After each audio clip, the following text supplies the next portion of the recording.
C'est pas de la blague quand vous avez un président de la République qui dit qu'il va envoyer du monde au sol, alors que tous les autres disent on le fera pas, mais tous les autres disent il faut armer.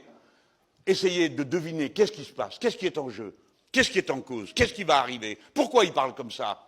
Il parle pas pour rien dire, il parle parce qu'il sait où il va. Et ils sont tous autour en train d'aboyer. Oui, il faut préparer nos efforts pour produire plus de buts, nani, nanana, et c'est l'économie de guerre. Vous avez entendu le mot économie de guerre? Ils l'ont dit 10 fois. L'économie de guerre, c'est la trouvaille géniale du capitalisme. Parce qu'on peut acheter des montagnes de choses qui ne servent à rien, puisqu'on les détruit aussitôt, qui ne servent qu'à tuer des gens. Mais des gens, hein, ils se reproduisent tout seuls. Hein.